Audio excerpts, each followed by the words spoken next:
What's up guys, Foxlin here, and today I'm going to be working on my 1996 Dodge Caravan.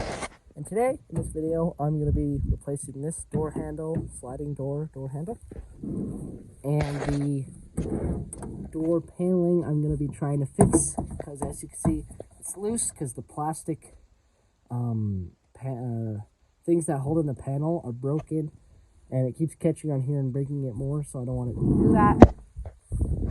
And so the door handle I got for this was this nice purple one. I couldn't find any of these door handles that matched the junkyard, and I like the way this one looks. It's actually painted. It does have some scuff marks on it, but it's fine. It doesn't have a keyhole because this one, I never received the key for the door or the trunk. But because the ignition key works for the ignition and to the two front doors, and then there's a separate key for the sliding door and the trunk, and I never got that key when I got this car. So I'm just going to be taking that out, getting rid of the keyhole, and so, because I could still unlock it from the inside, so it doesn't matter. So yeah, this one's broken. The previous owner broke it, and I'm going to be fixing it. So the first thing we have to do is take off this panel. Okay, so here is the door with the door panel off. So that little white tab there are multiple across the paneling, are actually what hold in the door panel. And so be careful to not break them when you're taking the door panel off. The door panel, and as you can see, here's the whole mechanism thing. Like here's your automatic lock, your top lock right there. Kind of cool to watch that. So yeah, I actually had to do some improvising with the stupid plastic clips that I hate. Like this was broken because when I first got this van, this door didn't even open, and it's because this metal rod runs to the door latch that latches onto here, and the plastic, for whatever reason, was just so brittle it just broke. So I put a zip tie on there, which actually works really well and better than the stock plastic. So yeah, it works really well, opens and closes every time. So the way to get the door handle off, I got an 11mm socket, and there, back there. Lovely lost this. Anyways, so that's how you get them off. And yeah, so I'm gonna get that off and switch them out. Okay, so I got all the bolts unbolted.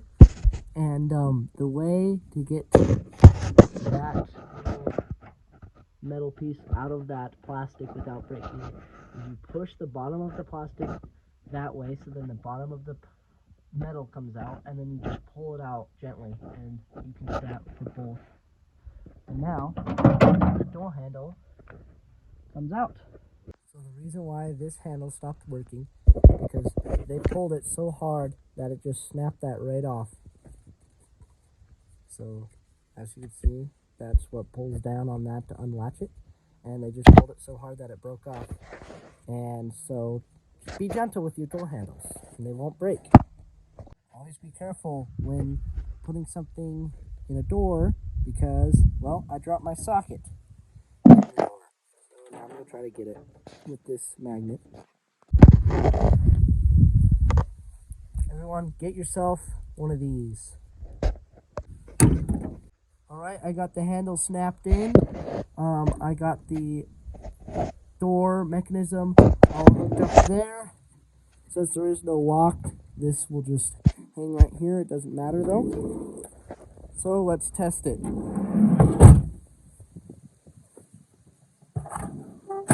Look at that. We got a working door.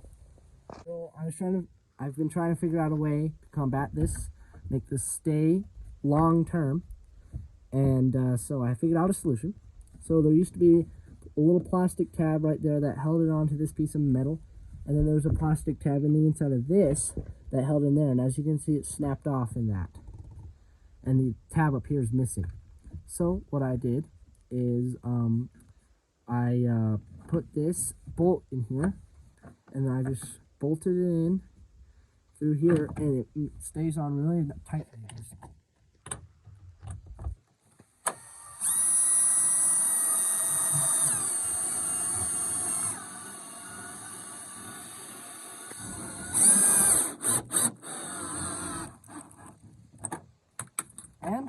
there we go. Doesn't look too bad. And it opens and closes without hitting the edge. So that'll be it for this video. I will be always uploading more car-related videos in the future. If you like this video, like and subscribe. And everyone have a good day and see you later.